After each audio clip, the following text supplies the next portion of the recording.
Si vous regardez ces vidéos, il y a de grandes chances que vous utilisiez un ordinateur presque tous les jours. Et si votre ordi ne vous ralentit plus, la dernière limite, c'est vous. Enfin, plutôt la vitesse à laquelle vous maniez votre souris et votre clavier. Alors comment on fait pour les utiliser de manière efficace ?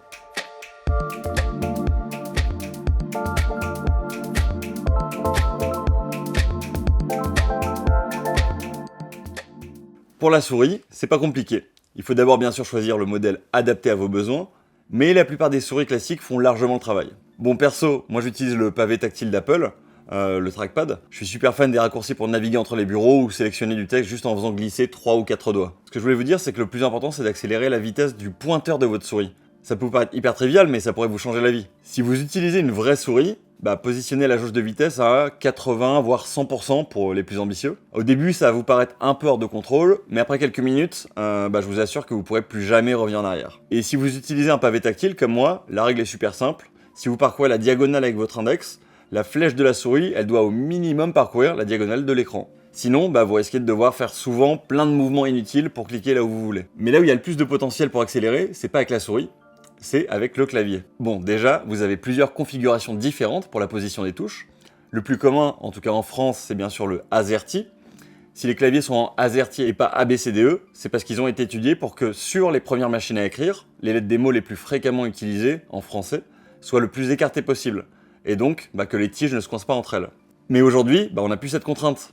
Alors il y a des gens qui ont inventé des claviers avec des nouveaux arrangements pour que les lettres les plus souvent utilisées soient les plus accessibles. Du coup, il y a maintenant le clavier Dvorak pour les anglais et le Bepo pour nous les francophones. Mais bon, là, on rentre dans le très très geek. Même moi, je suis resté sur du AZERTY classique. Le plus important, c'est surtout de ne pas taper à 2 doigts, et donc de bien dactylographier. Pour connaître votre marge de progression, ce que vous pouvez faire dès maintenant, c'est un test de dactylo en ligne. On vous met quelques liens dans les ressources. Et si vous tapez, disons, à moins de 30 mots par minute, c'est que vous avez une grosse marge de progression. Avec un peu d'entraînement, n'importe qui doit pouvoir atteindre au moins 50 ou 60 mots par minute. Moi par exemple, alors je suis pas très rapide, ça doit être 65-70 mots maximum. Bo, je crois qu'il est à 75, et Guillaume c'est le plus rapide, il tape 80 mots par minute sans problème. Sachez par exemple qu'un dactylo professionnel, il tape entre 70 et 100 mots par minute. Bon, je suis pas là pour vous donner un cours de dactylo, alors on vous met quelques liens de très bons cours en ligne dans les ressources, mais surtout, ne vous découragez pas tout de suite. La dactylographie, c'est l'exemple parfait de la courbe en J. Comme on désapprend au début, on ralentit forcément avant de dépasser son niveau initial. Les cours en ligne promettent en général que vous pourrez dépasser les 40 mots par minute en 1 à 2 semaines. Donc, gardez le cap. En tout cas, si vous voulez progresser, vous n'avez pas le choix. Vous devez suivre un cours en ligne un peu formel. Parce qu'en dactylo, il n'y a pas de place pour la créativité. Chaque doigt est affecté à certaines lettres bien déterminées. Et vous devez avoir vos 2 index sur le F et sur le J. Là où il y a 2 petites surépaisseurs sur les touches. En fait, elles servent à ça, à pouvoir retrouver les touches rapidement, sans regarder vos doigts, en regardant l'écran.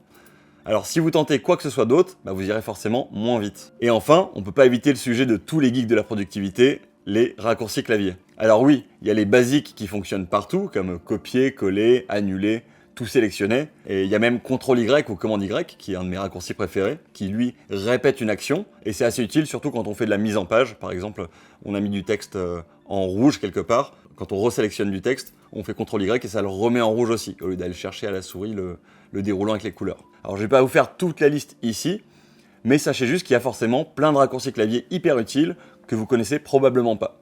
Alors je vous conseille vraiment d'y investir un peu de temps. Pour commencer, vous pouvez par exemple apprendre les principaux raccourcis pour votre boîte mail. Rien que connaître les raccourcis pour répondre à un email, en général c'est la touche R, ou pour le transférer à quelqu'un, c'est souvent la touche F, ça pourrait vous changer la vie. Et puis rappelez-vous, pour archiver un email, c'est la touche E.